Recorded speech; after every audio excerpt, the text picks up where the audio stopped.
19वीं सदी में ब्रिटिश एम्पायर दुनिया का सबसे ताकतवर एम्पायर था। उनको सिर्फ एक ही एम्पायर से खतरा महसूस होता था, वो था रशियन एम्पायर।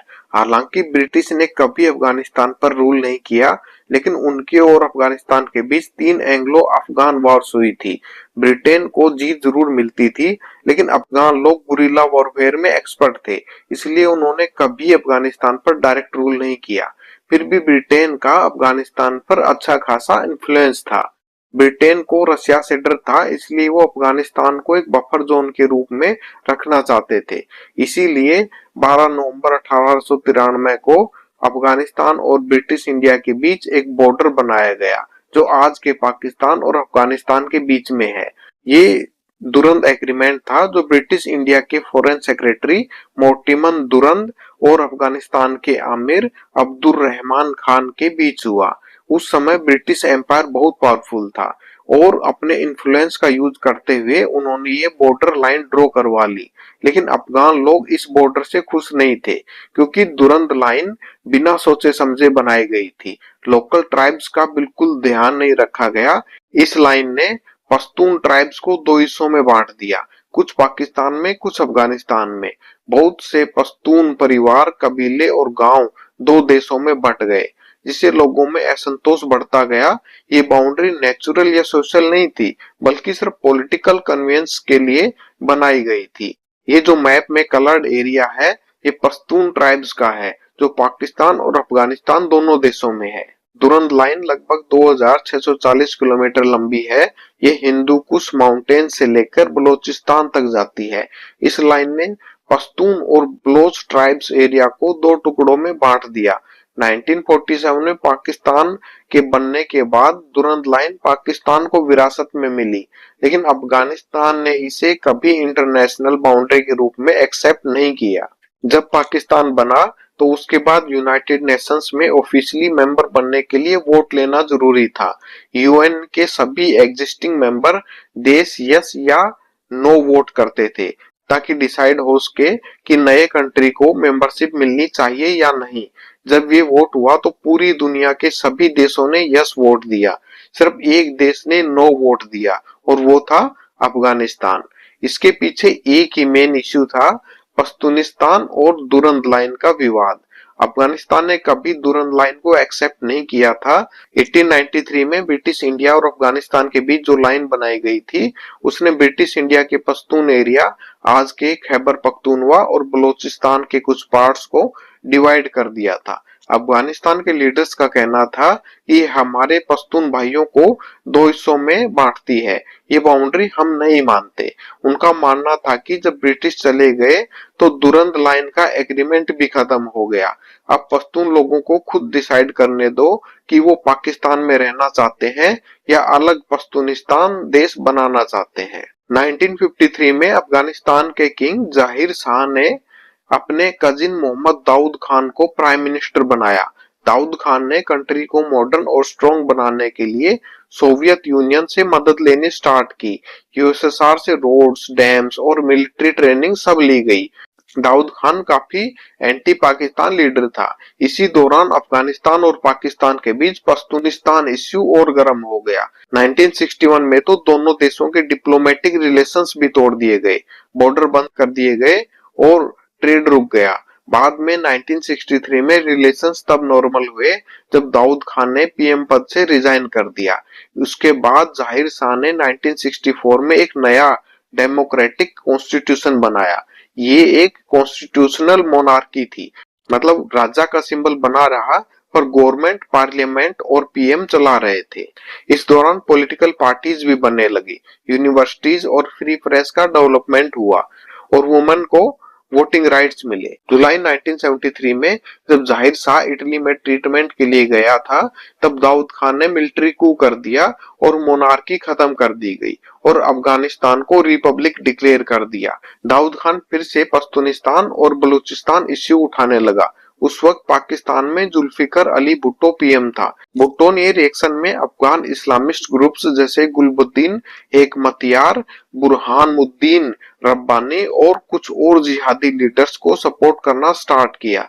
ये ही लोग बाद में मुजाहिदीन के लीडर्स बने। यानी भुट्टो ने अफगानिस्तान के अंदर एक प्रॉक्सी वॉर स्टार्ट कर दी। प्रेसिडेंट बनने के बाद दाऊद खान ने रियलाइज किया कि यूएसएसआर का कंट्रोल अफगानिस्तान में ज्यादा बढ़ रहा है, इसलिए उसने नॉन अलाइंड पॉलिसी फॉलो करनी स्टार्ट कर दी। मतलब ना अमेरिका के साथ ना यूएसएसआर के साथ। लेकिन यूएसएसआर को ये पसंद नहीं आया और उन्होंने secretly Afghan communist party PDPA को दाऊद खान के खिलाफ खड़ा करना स्टार्ट कर दिया। दाऊद खान ने यूएसए से भी रिलेशंस इंप्रूव करने की कोशिश की ताकि सोवियत डिपेंडेंस कम हो। लेकिन अमेरिका उस वक्त वियतनाम वॉर और ईरान पाकिस्तान टाइज में बिजी था, इसीलिए दाऊद खान को लिमिटेड सपोर्ट ही मिली और अप्रैल 1978 में पीडीपीए ने कू कर दिया। इसमें दाऊद खान और उनके परिवार को मार दिया गया। पावर चली गई नूर मोहम्मद तराकी के हाथ में, जिन्होंने डेमोक्रेटिक रिपब्लिक ऑफ अफगानिस्तान बनाया और खुद प्रेसिडेंट और प्राइम मिनिस्टर दोनों बन गया।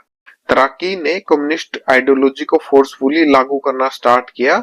लैंड रिफॉर्म्स, फ्यूडल सिस्टम खत्म करना, वुमन को इक्वलिटी देना, एजुकेशन और सेक्युलर रिफॉर्म। लेकिन ये सब बिना पब्लिक सपोर्ट के किया गया, जिससे विलेजेस और ट्राइबल एरियाज में रिबेलियन फैल गया। यूएसएसआर ने तराकी को तुरंत रिकॉग्नाइज किया और उसकी गवर्नमेंट को फाइनेंशियल और मिलिट्री एड दी।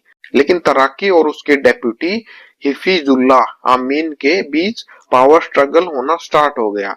यूएसएसआर तराकी को सपोर्ट करता था, लेकिन आमीन अपने आप को ज्यादा पावरफुल समझने लगा। सितंबर 1979 में आमीन ने तराकी को मार दिया। यूएसएसआर ने आमीन को अपना दुश्मन समझा और दिसंबर 1979 में डायरेक्ट इन्वेजन कर दिया। आमीन को भी मार दिया गया और बबराक करमाल को पावर में बिठाया। करमाल रिजिम पूरी तरह यूएसएसआर के कंट्रोल में थी। काबुल में 1 लाख से ज्यादा सोवियत ट्रूप्स थे। यूएसएसआर ने अफगानिस्तान में मिलिट्री और इकोनॉमिक एड बढ़ा दी, लेकिन अमेरिका ने इस ऑक्यूपेशन को कबूल नहीं किया और डिक्लेयर किया Afghanistan is under Soviet occupation. 1980 में यूएसए ने पाकिस्तान के थ्रू अफगान मुजाहिदीन को फंडिंग और वेपन्स देना स्टार्ट किया। ये ही प्रोग्राम बाद में सीआईए ऑपरेशन साइक्लोन बना, जिसमें बिलियंस ऑफ डॉलर्स खर्च हुए। यूएसए का टारगेट था यूएसएसआर को अफगानिस्तान में वियतनाम जैसा ट्रैप में फंसा देना। पाकिस्तान ने भी मुजाहिदीन को शेल्टर और ट्रेनिंग दी। मुजाहिदीन एक अरेबिक शब्द था जिसका मतलब होता है इस्लाम के लिए लड़ने वाला या जिहादी। 1979 में जब सोवियत यूनियन ने अफगानिस्तान पर कब्जा किया तो लोकल अफगान मुस्लिम ने इसके खिलाफ गुरिल्ला वारफेयर स्टार्ट किया। इन्हीं को मुजाहिदीन कहा गया। ये लोग मेनली इस्लामिक फाइटर्स थे जो माउंटेन्स एरिया में लड़ते थे। इनको वेपन्स और ट्रेनिंग अमेरिका और पाकिस्तान में दी गई थी ताकि वो सोवियत आर्मी को रोक सके। 1980s के दौरान अफगानिस्तान में सिविल वॉर जैसी सिचुएशन थी। सिटीज में कम्युनिस्ट कंट्रोल और विलेजेस में मुजाहिदीन कंट्रोल। यूएसएसआर ने ब्रूटल टैक्टिक्स यूज किए, जैसे बॉम्बिंग और लैंड माइंस। 10 लाख से ज्यादा लोग मारे गए और 50 लाख रिफ्यूजीज पाकिस्तान और ईरान में चले गए। 1985 में मिखाइल गोर्बाचेव यूएसएसआर में पावर में आए और डिसाइड किया कि अफगानिस्तान से निकलना होगा, क्योंकि वहां काफी यूएसएसआर के सैनिकों को लॉसेस हो रहा था।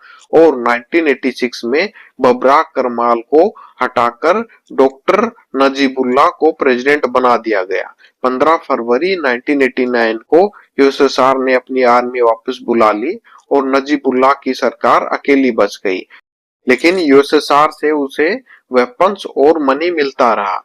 और इसके बाद क्या होता है, 1991 में यूएसएसआर कोलैप्स हो जाता है और इसके बाद नजीबुल्लाह के पास कोई सपोर्ट नहीं बचा था। 1992 में मुजाहिदीन ने काबुल कैप्चर कर लिया और नजीबुल्लाह यूएन कंपाउंड में छुप गया। 1992 से 1996 तक अफगानिस्तान में पावर के लिए सिविल वॉर चली। अलग अलग फैक्शंस जैसे रब्बानी, हैकमतियार, दोस्तुम, सय्याफ और वहादत एक दूसरे से लड़ते रहे। 1994 में मुल्ला मोहम्मद ओमार के लीडरशिप में तालिबान मूवमेंट उठा। उनका स्लोगन था लॉ, ऑर्डर और इस्लामिक शरिया वापस लाएंगे। सिविल वॉर से तंग लोगों ने तालिबान को सपोर्ट करना स्टार्ट कर दिया। पाकिस्तान के आईएसआई ने भी तालिबान को सपोर्ट और ट्रेनिंग दी। सितंबर 1996 में तालिबान ने काबुल पर कब्जा कर लिया। रब्बानी और अहमद शाह मसूद नॉर्थ में भाग गए। तालिबान ने इस्लामिक एमिरेट ऑफ अफगानिस्तान बना लिया। नजीबुल्लाह को यूएन कंपाउंड से घसीट कर मार दिया गया और उसकी डेड बॉडी को ट्रैफिक सिग्नल पर लटका दिया गया। लेकिन 2000 में एक ऐसा इंसिडेंट हुआ जिसने अफगानिस्तान की पूरी जियोपॉलिटिक्स ही बदल दी। 11 सितंबर 2001 को जब अलकायदा ने यूएसए पर अटैक किया तो यूएस ने तालिबान से ओसामा बिन लादेन को देने को कहा। तालिबान ने मना कर दिया। इसके बाद यूएस ने ऑपरेशन एंड्यूरिंग फ्रीडम स्टार्ट किया। एयर स्ट्राइक्स और ग्राउंड ऑपरेशन स्टार्ट किए। नॉर्दर्न अलायंस के सपोर्ट से तालिबान रेजिम गिर गई और Hamid Karzai interim head of state बना। नॉर्दर्न अलायंस अफगानिस्तान का एक एंटी तालिबान ग्रुप था जो मेनली नॉर्थ अफगानिस्तान के अलग अलग एथनिक ग्रुप्स के लीडर्स ने 1996 में बनाया था। Brave fighters of Afghanistan, the Taliban regime is coming to an end. इसके बाद यूएस ने पाकिस्तान पर प्रेशर डाला कि वो तालिबान और अलकायदा का सपोर्ट छोड़ दे और काउंटर टेररिज्म में यूएस की मदद करे। पाकिस्तान ने अपनी air space, military bases, airports US को दिए जिससे यूएस फोर्सेस अफगानिस्तान पर इजीली अटैक कर पाई। पाकिस्तान ने कई अलकायदा फाइटर्स को पकड़कर यूएस को हैंडओवर भी किया। इन एक्सचेंज यूएस ने पाकिस्तान पर लगी कुछ सैंक्शंस हटा दी और मिलिट्री फाइनेंशियल एड पाकिस्तान को देना स्टार्ट कर दिया। यूएस ने पाकिस्तान को major non NATO allies status भी दिया जिससे पाकिस्तान एडवांस्ड मिलिट्री इक्विपमेंट खरीद सकता था। मतलब दशकों से जिन ग्रुप्स को पाकिस्तान सपोर्ट करता आ रहा था, जो पाकिस्तान के दोस्त थे, उनको पाकिस्तान ने तुरंत धोखा दे दिया यूएसए के पैसे मिलते ही। लेकिन तालिबान कंप्लीटली खत्म नहीं हुआ। 2001 के बाद उनके फाइटर्स पाकिस्तान अफगानिस्तान बॉर्डर पर छुप गए और गुरिल्ला वॉरफेयर चालू रखी।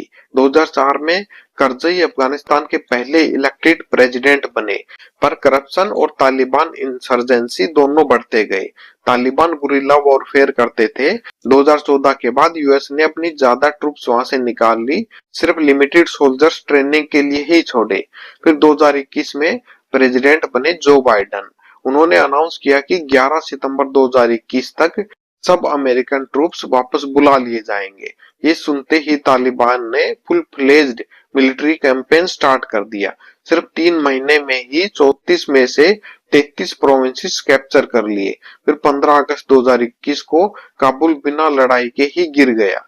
प्रेसिडेंट अशरफ गनी देश छोड़कर भाग गए और तालिबान ने दोबारा पावर ले ली। 20 साल बाद अफगानिस्तान में फिर से इस्लामिक एमिरेट ऑफ अफगानिस्तान वापस आ गया।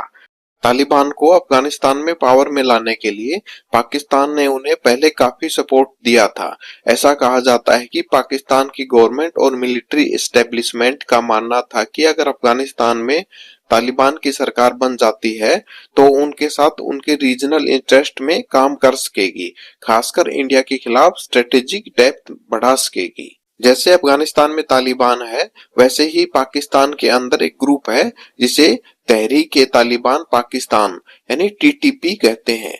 टीटीपी पश्तून लोगों से बनी एक मिलिटेंट ऑर्गेनाइजेशन है जो चाहती है कि उनके इलाके, खासकर खैबर पख्तूनख्वा और ट्राइबल एरियाज को ज्यादा ऑटोनॉमी या आजादी मिले।